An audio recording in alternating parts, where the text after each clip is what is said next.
topics getting presented as a new perspective, or you may have different diagrams, you may have different orientation, and a chance to learn the CNS in a proper way.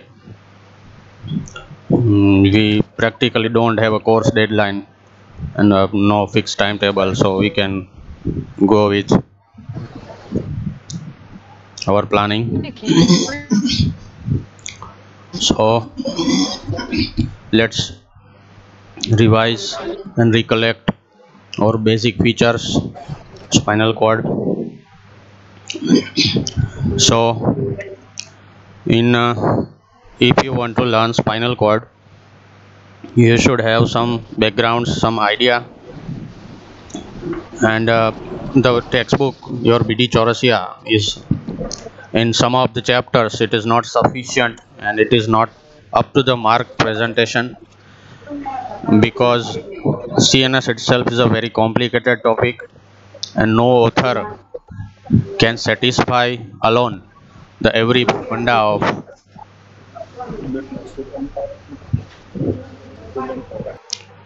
it. Is always there is a scope of having same vision from different perspective.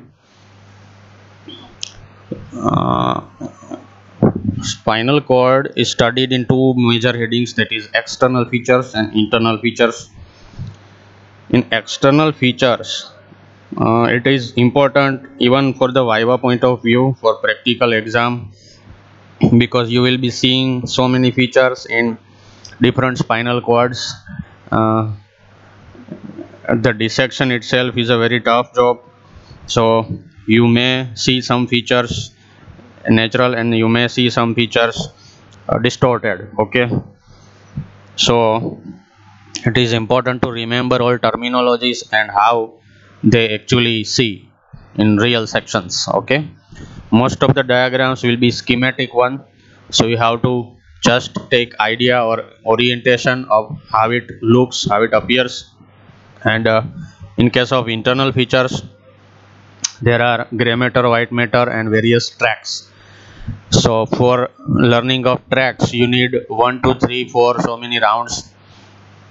First you will have just names, origin and insertion of the track, beginning and end of the track, then relevant structures in the higher centers, that is medulla, pons, midbrain, diencephalon, cerebellum and cerebrum. So you will just see, you will just have the idea of those names initially, then as and when we go higher in next lectures, you will correlate each and every tract, and then at the end of whole CNS you will read all tracks again. So tracks of spinal cord has minimum 2 rounds. First one is orientation round, and second, even while you read in physiology, you will correlate all these anatomical structures.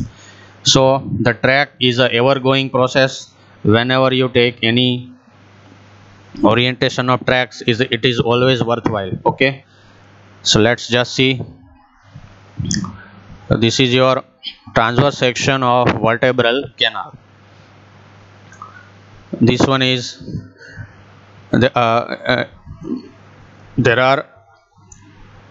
this is your spinal cord transverse section with centrally located gray matter, and outside there is white matter. There are 3 meninges as usual. Immediately near this spinal cord is pia matter. Then this one is arachnoid matter, and there are 2 layers of dura. This one is meningeal layer and most outer one is endosteal layer. So there are spaces, you have to remember all the spaces even in spinal cord and in the brain, because these spaces are important for the purpose of circulation of CSF clinically, for intracranial tension, and even for insertion of anesthetic drugs, and then diagnosing hemorrhage and infections in the various spaces. So I am just repeating the names of all spaces. See, we have 3 layers of meninges, actually 4 layers, so we will have 4 or 5 species. Okay, so starting from inside to out, we'll just see pia mater is very much closely adherent to the substance of this white matter, so there is no space called subpial. There is no such space because it is very much adherent to the substance. But outside pia mater, below arachnoid matter, that is your subarachnoid space, there are trabeculae like structures in the subarachnoid space, and through these trabecula our CSF gets circulated. Okay, so it is a trabecular space, subarachnoid space. Here the CSF gets circulated in the whole CNS. Then we have outside this arachnoid matter, we have dura mater, so meningeal layer and endosteal layer. So below your meningeal layer, that is you can see this vertebral venous plexus. Okay, so below this endosteal layer there is epidural space. Epi means outside, endo means inside, peri means surrounding. Okay, so epidural space, that means outside meningeal layer of dura and below endosteal layer of dura, that is between endosteal and meningeal layer of dura there is epidural space or extradural space. So there is hemorrhage in this space, epidural or extradural space, that will be due to damage to this venous and capillary network. So that is called epidural or extradural hemorrhage. If it is below dura, that is meningeal layer of dura, it will be known as subdural hemorrhage. Okay, if it is in the subarachnoid space, it is called subarachnoid hemorrhage. So subarachnoid hemorrhage, epidural hemorrhage and extradural hemorrhage. Subdural hemorrhage. Okay, subarachnoid hemorrhage, subdural hemorrhage and epidural hemorrhage. 3 different types of hemorrhage clinically we can diagnose. The same words you will have in the intracranial bleeding in the skull. So these are the clinical points you can mention in anywhere whenever there is this reference of meninges. Okay, now this pia mater is extending its processes outside through this dura. Okay, so this extension of these processes will be known as ligamenta denticulata. You will see in another diagram. This gray matter has these 4 broad compartments. This is anterior gray horn, posterior gray horn. It is also known as anterior gray column and posterior gray column. In the thoracic region you will have lateral gray column also. Now some of the dimensions. Length of spinal cord is 45 centimeter in adult male and 42 in adult female. These are the average rough dimensions. There can be variation of some millimeters, but broadly they are 45 and 42. Now this 45 centimeter structure is technically important for viva point of view. Most of the examiners will ask you which are the structures having 45 centimeter length in the body. So you can make a list of the structures in your final viva. Okay, it is favorite question of some of examiners. Weight is around 30 gram spinal cord.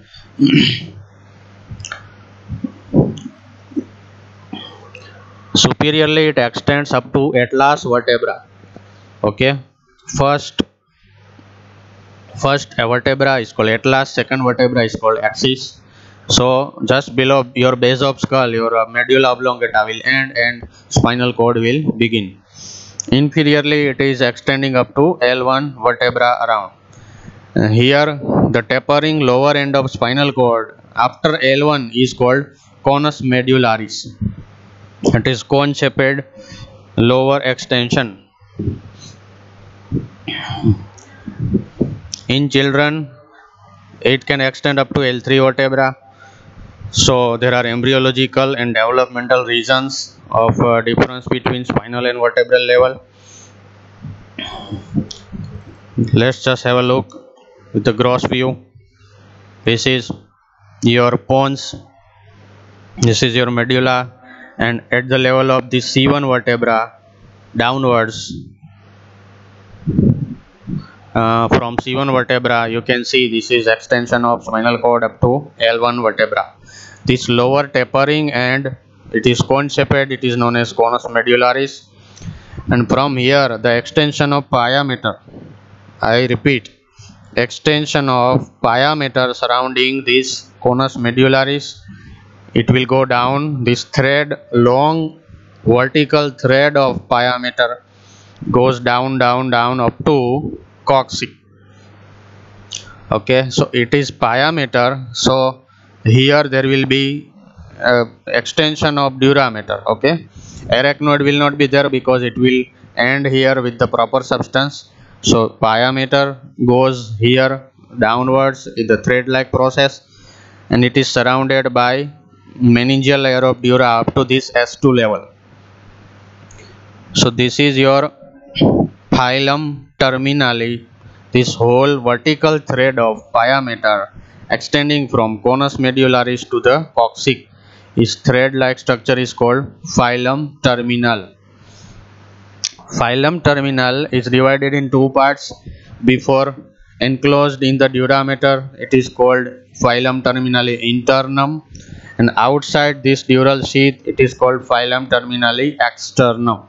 Okay, so internum and externum, two different parts. You can see broadly there are two enlargements here: cervical enlargement for supplying of upper limb muscles and lumbar enlargement for supplying of lower limb muscles. So this gray matter and white matter are little bit enlarged due to this supplying of limbs.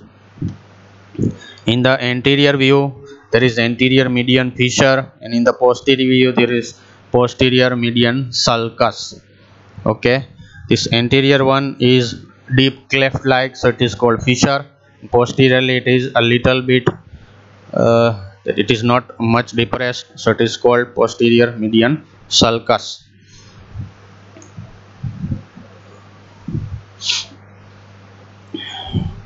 Embryologically there is difference, developmentally difference between the vertebral level and spinal level. How exactly? So in the embryo the length is similar for vertebral column and spinal cord, but as the embryo grows, the speed of growth for vertebral canal is much more faster than speed of growth of spinal cord proper. So when it enlarges, the vertebral canal enlarges more in the lower part, and so spinal cord remains at the higher level in the lower part. Okay, so you can see here in upper side C7 vertebral level there is spinal level C8. Okay, we have to compare just ending part. So vertebral C7, spinal C8, then next segment, see there is difference of 1, 2, 3, 6 and onwards. Here it is 1 plus, here it is 2 plus, here it is 3 plus, here it is 6 plus. So 1 plus, 2 plus, 3 plus and 6 plus, and then there is ending at the coccygeal level. So when we have L1 vertebra, your spinal cord is already over. Okay, so L1 to coccygeal level we have no spinal cord, but there will be extensions of the ventral and dorsal roots only. Okay, spinal cord will already end here. So you can see this in schematic diagram. Some of the diagrams are incomplete to label. I have no time. So whenever it is possible, I will just share with you people in some lectures. So this is posterior view, coronal section. See, this is your spinal cord. You can clearly make out posterior median sulcus, and at this level, L1 level, your spinal cord ends. So this is called conus medullaris. From conus medullaris, one of the thread extension of pia mater, this V-shaped area is your dura mater. In the center of this V-shaped area, there is phylum terminally extending from conus medullaris to this coccygeal vertebra.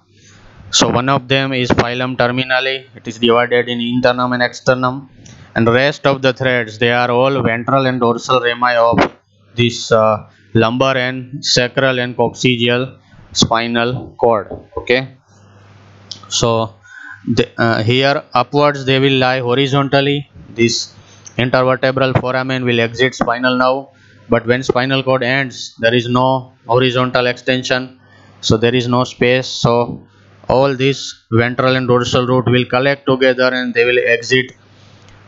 They are collected in the form of this horse tail appearance. So this tail of horse resembling structure is your cauda equina.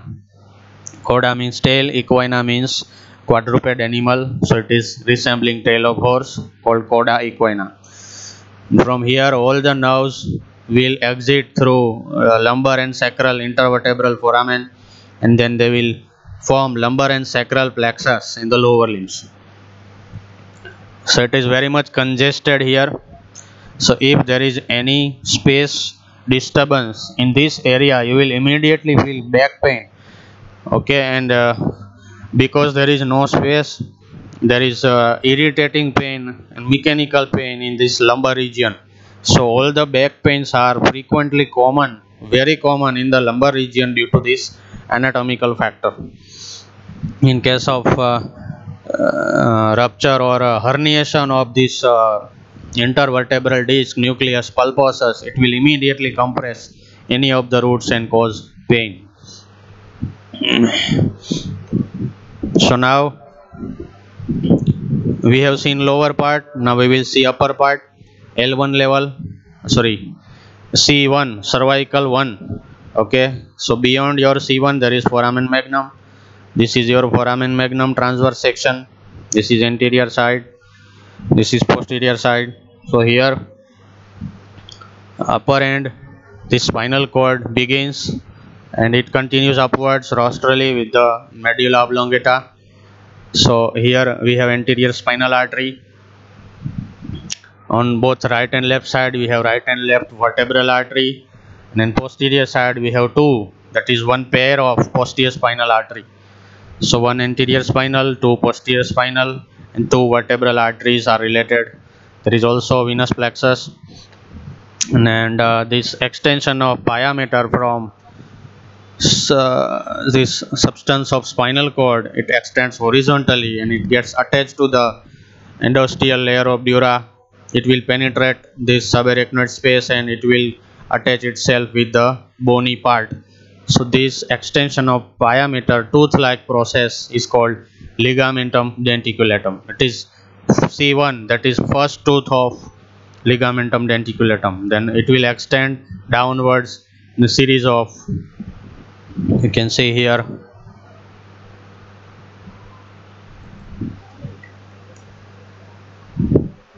you can see here, this is dorsal view or posterior view of the whole spinal cord. So this is your dura mater, it is cut here. This is your arachnoid mater, it is cut here, and this is your pia mater with capillary plexus. So this is vertical posterior median fissure, then there is posterolateral sulcus, and the posterolateral sulcus is attached with the multiple rootlets of the spinal nerve root. So these rootlets will unite to form dorsal root. Immediately there is intervertebral foramen and dorsal root ganglion here, and then it will unite with anteriorly ventral root and form spinal nerve trunk, and it will immediately divide in ramus, ventral ramus and dorsal ramus. Here you can make out there are two ventral root and dorsal root. Here there is dorsal root ganglion. There is one very small duration spinal nerve trunk, and then immediately it divides in ventral ramus and dorsal ramus.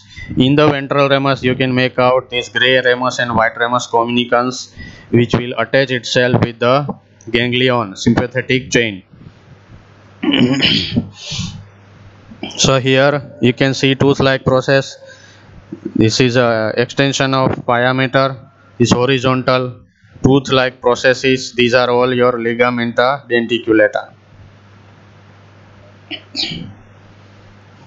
They will suspend the spinal cord in vertebral column canal.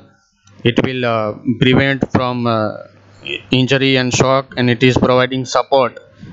It is providing support to the whole spinal cord, and it will help in transmission of blood vessel also.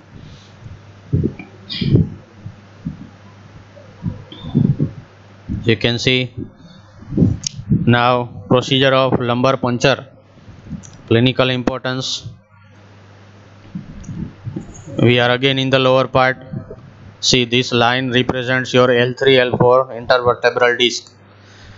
Patient is made to lie supine. There is flexion of thigh and flexion of knee joint. Okay, and your knee is made to touch your anterior abdominal wall. So there is ekdam tight structure of this posterior lumbar region, and you have to palpate spine of L3 and spine of L4 vertebra. You have to locate anatomically, then you have to insert lumbar puncture needle in this L3 L4 space. Now these are the structures you can see in the sagittal section. The structures you have to remember, which are getting penetrated from outside to inside. First there is skin, there is subcutaneous tissue, then we have supraspinous ligament, this vertical green band between the spine of all vertebra. Then there is interspinous ligament, then you have this ligamenta flava in between lamina of the all vertebra. Then there is epidural space.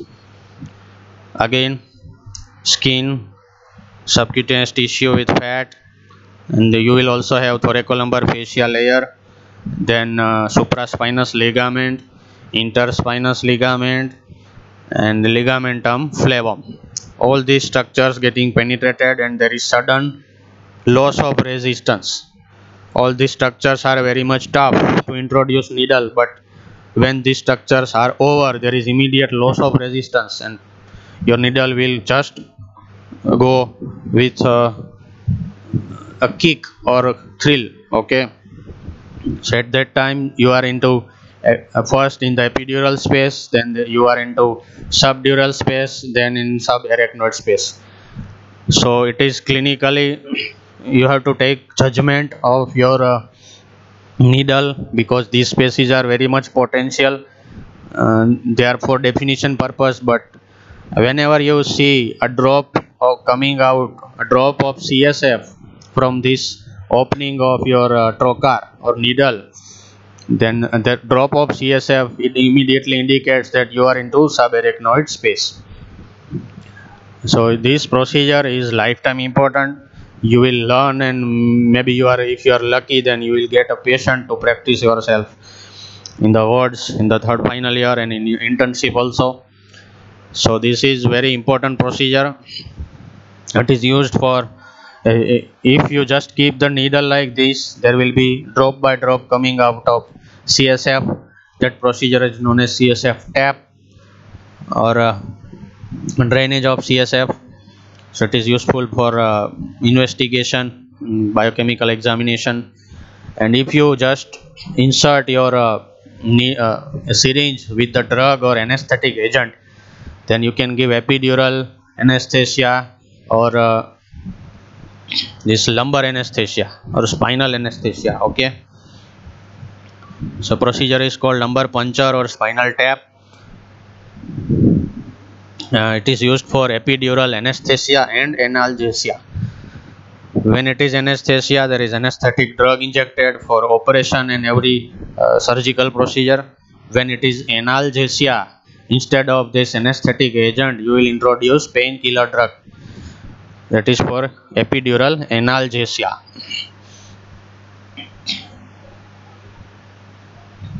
So we have seen this ligamenta denticulata. There are 21 pairs of tooth-like extensions. Okay. Highest point is lying at the foramen magnum level. We have also seen in figure.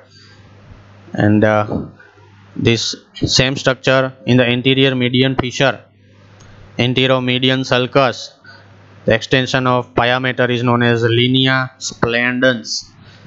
So linea splendens is a thickening of pia mater seen in anterior median sulcus, a vertical whole band of pia mater. Then in lower part we have seen these two things, internum and externum, phylum terminale internum and externum. So you have to just go below L1, L2 vertebra. Okay, below L2 vertebra you are safe when you introduce lumbar puncture needle.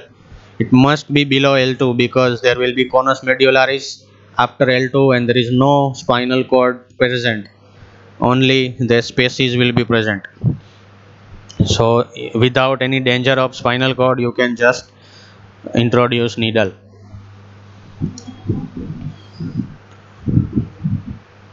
We have seen coda equina, this vertical extension of ventral and dorsal roots resembling horse tail.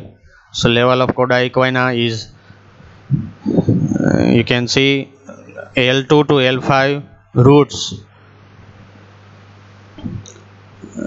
S1 to S5 roots in coccygeal roots. Okay, so practically below L2 is the word keyword to remember. Here also below L2 for lumbar puncture needle, and for coda equina below L2 unlimited up to coccyx.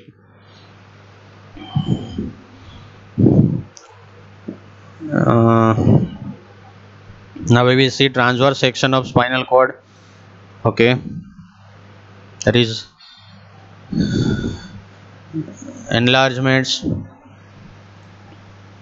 These are schematic diagrams of transverse section of spinal cord. This is cervical, thoracic, lumbar and sacral, lumbosacral. You can see the pattern of change in the gray matter. Okay, gray matter is getting enlarged in the ventral side. That means there is motor concentration, innervation is on rise. So whenever there is more concentration of motor neurons, efferent neurons, there will be ventral horn enlargement. So practically it is in cervical and lumbosacral region.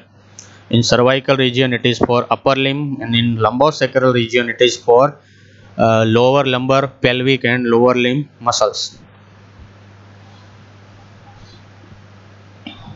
So the terminologies: ventral horn, dorsal horn, here anterolateral sulcus, here posterolateral sulcus. From this sulcus, this sulcus is demarcating your exit or entry of this ventral root and dorsal root. So ventral root exit is marked by anterolateral sulcus, and dorsal root entry is marked by posterolateral sulcus. In the thoracic region only there will be a small lateral horn. It is for sympathetic chain neurons. Okay, so lateral column represents sympathetic neurons. One more thing, you can see here anterior median fissure. It is large one. There is cleft like invagination in the anterior side, and there is posterior median sulcus. It is a faint sulcus, and from here the septum of connective tissue extends. It is called posterior median septum. So anteriorly it is anterior median fissure only, and posteriorly it is posterior median sulcus plus septum. Diffuse disorganized masses of white matter, a small collection of neurons, is called reticular formation. You cannot name any nuclei or collection or any structure in the CNS. When you cannot name them, they are called reticular formation.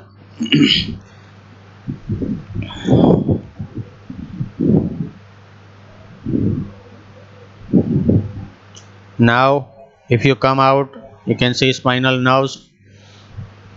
This is three-dimensional view, posterior view. This is posterior median, this is anterior view, anterior median fissure, you can see here. And this is ventral root, this is dorsal root. These are all rootlets.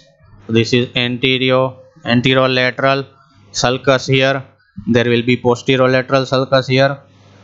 So posteriorly, dorsal rootlets unites to form dorsal root, ventral rootlets, ventral root, spinal nerve trunk or spinal nerve. There is dorsal root ganglion here, and after this there is ventral ramus, and there is ventral ramus sympathetic ganglion connecting by gray and white ramus communicans here. And this round represents your intervertebral foramen.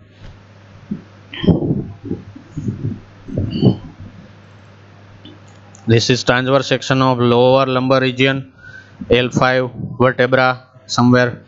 So this is your spinal coda equina, transverse section of coda equina and all the roots. In the center there is spilum terminale internum. There is ventral and dorsal root. This is your intervertebral foramen level. This is pedicle of the vertebra. Between this pedicle there is foramen. So there is ventral and dorsal root getting united and immediately getting divided. Now spinal segment is space between two adjacent is a spinal nerve. Okay, pair of dorsal root and pair of ventral root.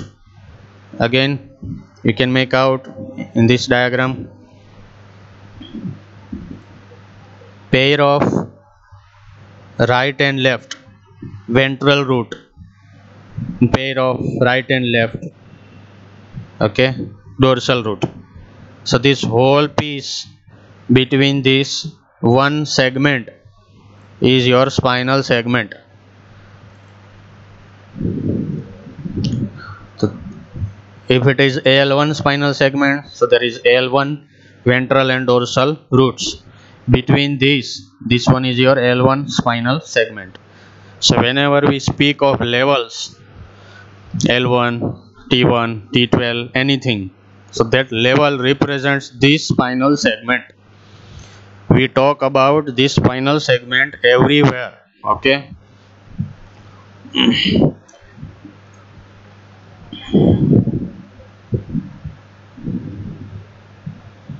So this completes your external features of spinal cord. In internal features, we will see some of the terminologies, nuclei. Then tracks we will cover later on. So we will just see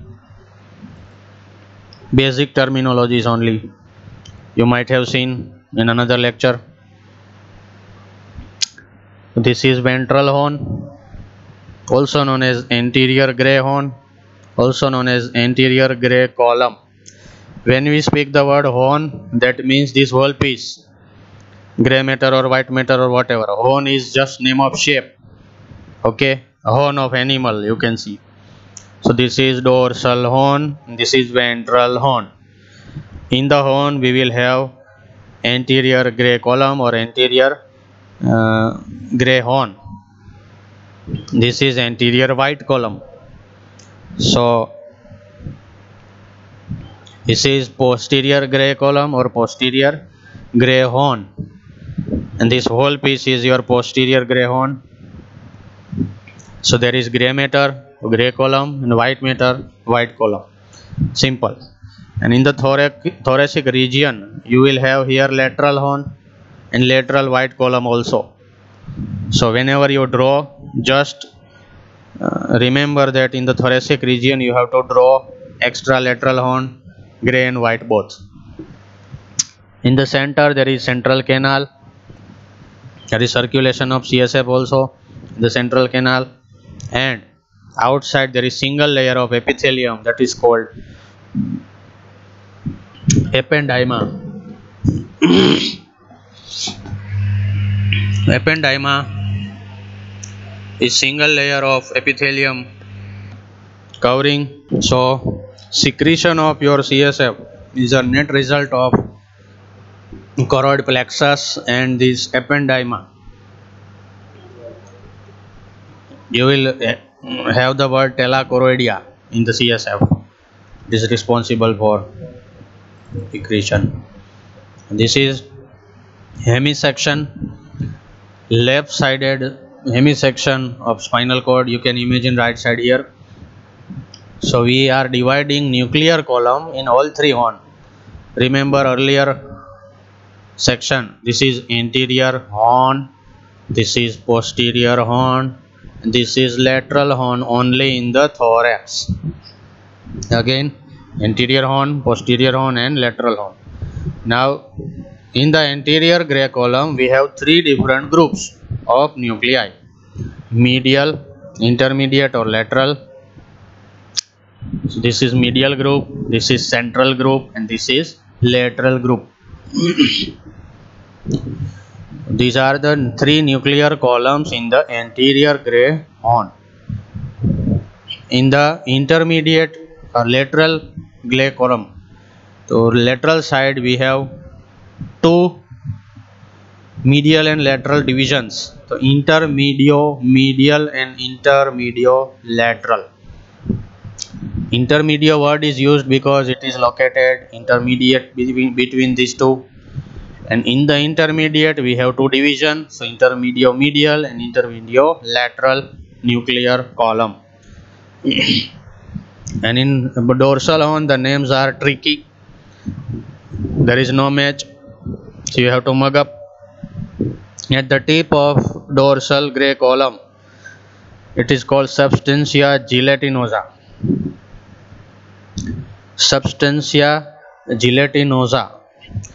You will collect the names everywhere in the CNS. Whenever there is substantia word, you can make a list of them and compare them.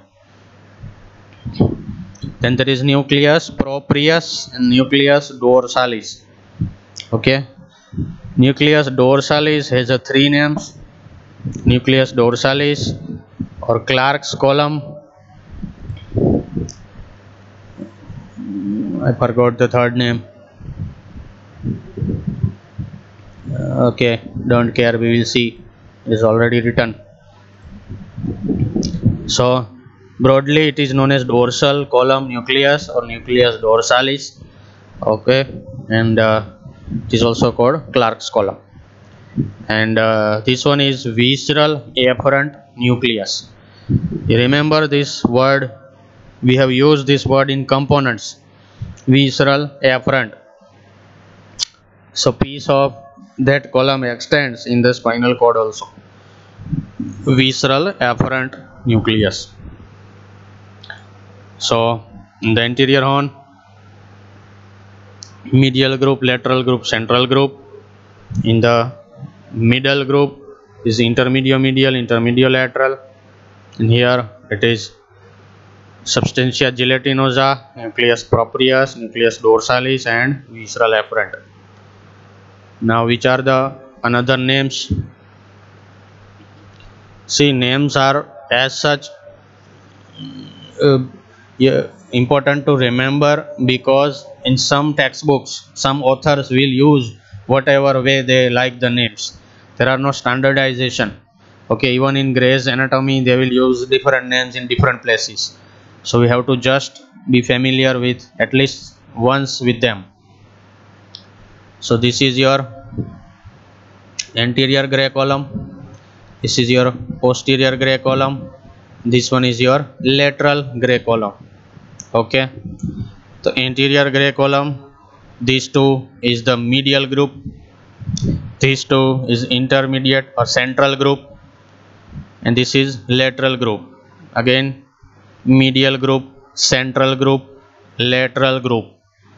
Medial group having two nuclei, ventromedial and dorsomedial.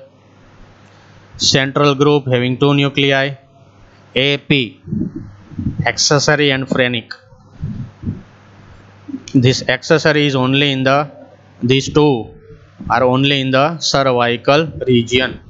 Remember, in the higher section, in the cervical region only you will find phrenic and accessory nucleus. This is your spinal root of accessory nerve. We have seen in last lecture, C1 to C5, that is your spinal nucleus of accessory nerve. And phrenic nerve has also similar distribution, so it is called phrenic nucleus. Central group is over. When cervical region is over, there is no central group, because these will enlarge themselves and make larger, so there is no space for this. In the lateral group we have three: ventrolateral, dorsolateral and retrodorsolateral. Again, lateral group divided in three parts: ventrolateral, dorsolateral and retrodorsolateral.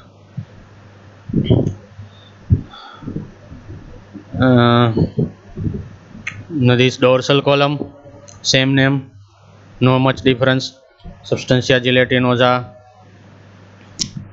This is another name, posteromarginal nucleus. Okay, nucleus proprius and nucleus dorsalis, it is same, no change. Here also it is same, intermediomedial, intermediolateral. Now in your textbook there is little bit name difference here. Same, everything is same, just see here, retrodorsolateral is called posterolateral, ventrolateral or anterolateral, dorsolateral or posterolateral, and retrodorsolateral is called posterolateral. Only there is difference of these three names. Okay, these three have two different names, remaining names are same. Okay, it's fine. Now there is lamina. Some of the authors describe this. See, in the reality, if you see transverse section of spinal cord, in the reality there is no such rounds, there is no such demarcation of anything. Okay, these are all research and functional anatomical regions for understanding. If you divide this in lamina, so these are all lamina. So this is lamina 1, 2, 3, 4, 5, 6, 7, 8, 9. Okay, so lamina 1 to lamina 9 is given in this diagram. So you can divide this nuclei according to this lamina.